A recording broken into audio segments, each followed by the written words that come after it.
Lansia sehat dengan tanaman obat keluarga.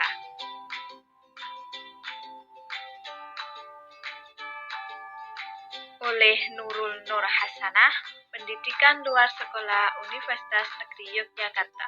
Tanaman obat keluarga. Tanaman obat keluarga atau toga adalah tumbuhan yang memiliki khasiat obat dan digunakan sebagai obat dalam penyembuhan maupun pencegahan penyakit. Berkhasiat obat adalah mengandung zat aktif tertentu, tapi mengandung efek sinergi dan berbagai zat yang berfungsi mengobati. Manfaat tanaman obat keluarga. Obat alami keluarga, memperindah rumah, lahan bisnis, campuran obat tradisional, bahan makanan sehari-hari, meningkatkan daya tahan tubuh lansia, mencegah penyakit pada lansia. Fungsi tanaman obat keluarga. Sarana upaya kesehatan yang meliputi upaya pencegahan, meningkatkan derajat kesehatan, dan penyembuhan penyakit. Yang kedua, sarana pelestarian alam dan penghijauan. Yang ketiga, sarana keindahan. Jenis-jenis tanaman obat keluarga.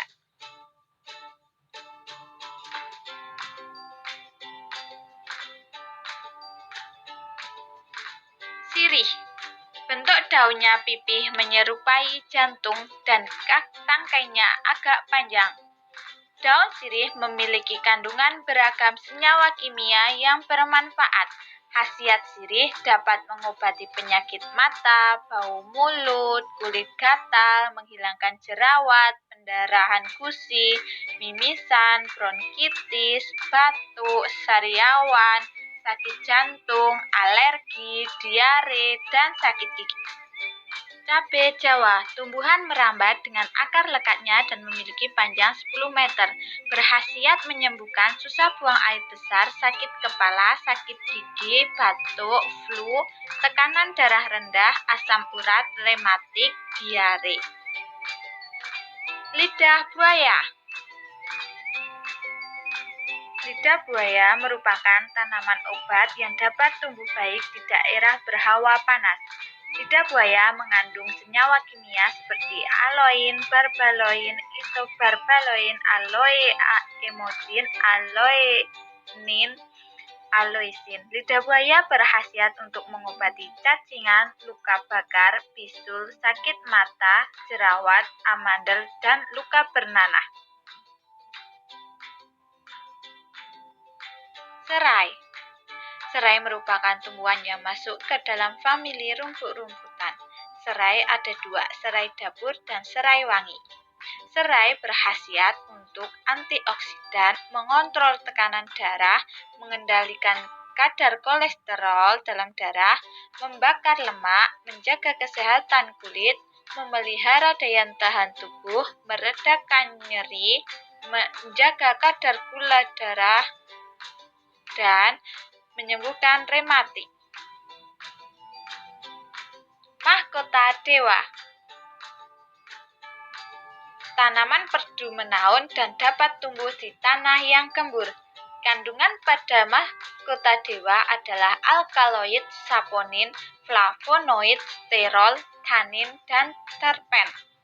Mahkota dewa berkhasiat untuk menetralisir racun di tubuh, meningkatkan sistem kekebalan tubuh, mengurangi kadar gula darah, dan penggumpalan darah.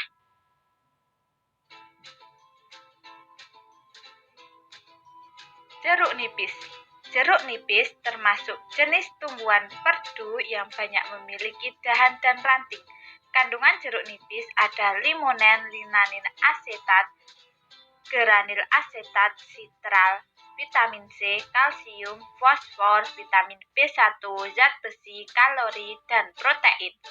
Jeruk nipis berkhasiat untuk mengobati amandel, malaria, ambeien, sesak nafas, influenza, panas, sembelit, perut mules, disenter. Binahong merupakan jenis tanaman obat yang mudah sekali ditanam dan tumbuh secara merambat. Binahong mengandung banyak zat yang sangat berkhasiat, yaitu asam askorbat, antioksidan, total fenol, antimikroba, dan protein. Binahong berkhasiat menyembuhkan luka bakar, peningkatan daya tahan tubuh, menurunkan gula darah, diabetes, menurunkan kolesterol, dan mencegah kanker.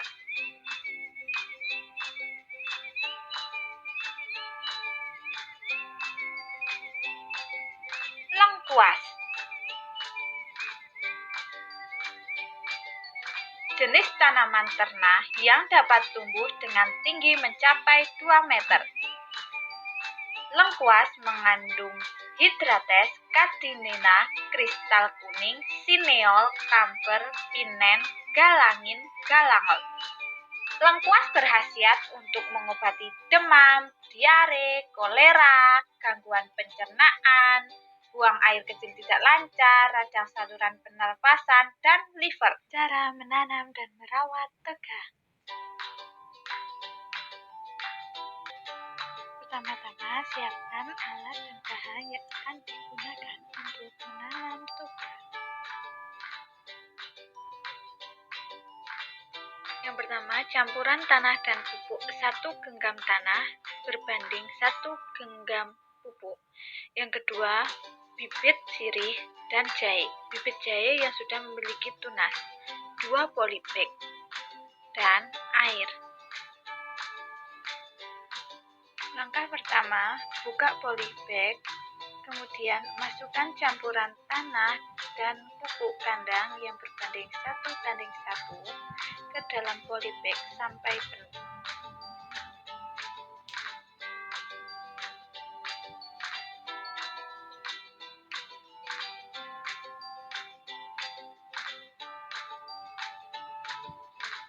Setelah keduanya penuh, kemudian lubangi tanah. Setelah itu, masukkan bibit jahe yang sudah disiapkan dan sudah memiliki tunas. Jangan terlalu dalam agar tunas dapat tumbuh dengan sempurna. Yang selanjutnya, toga sirih ditanam. Lubangi tanah yang ada di polybag, kemudian masukkan bibit sirih dan tutup. Setelah itu, langkah selanjutnya disiram. Penyiraman ini dilakukan agar tanah tetap gembur.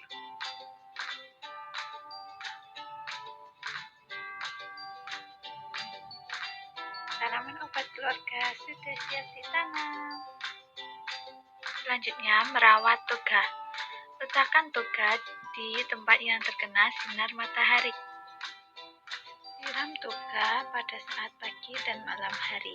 Disiram secara merata dan tidak ada genangan air di sekitar toga agar tidak mudah rusak.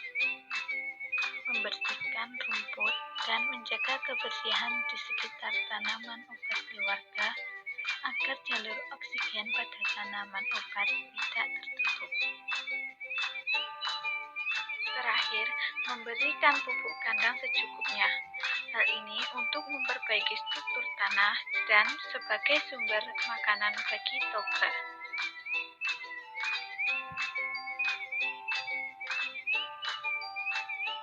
Cara memanfaatkan dan mengolah toga. Contoh pengolahan toga yang akan dilakukan adalah pengolahan sirih. Siapkan 3-4 lembar daun sirih merah, 3 gelas air,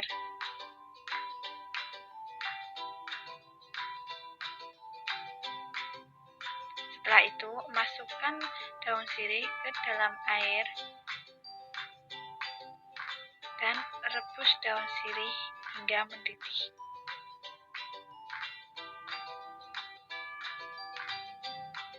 Setelah daun sirih mendidih, kemudian diamkan daun sirih hingga air dalam rebusan berkurang hingga setengahnya.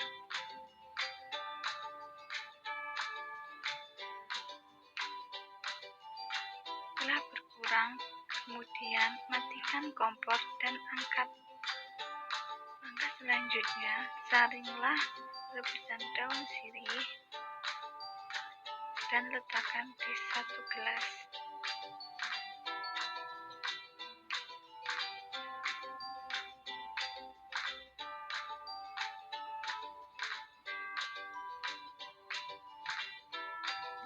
Air rebusan daun sirih ini dapat digunakan untuk menurunkan gula darah, kolesterol, darah tinggi, bau mulut, dan batuk yang sering dialami oleh lansia saat ini.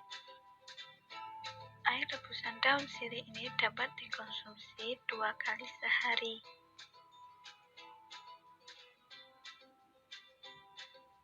Nah, kakek nenek itu tadi materi tentang tanaman obat keluarga yang bermanfaat untuk kesehatan kakek dan nenek secara alami. Semoga kakek dan nenek bisa menanam, merawat, dan mengolah toga di rumah masing-masing. Terima kasih semuanya.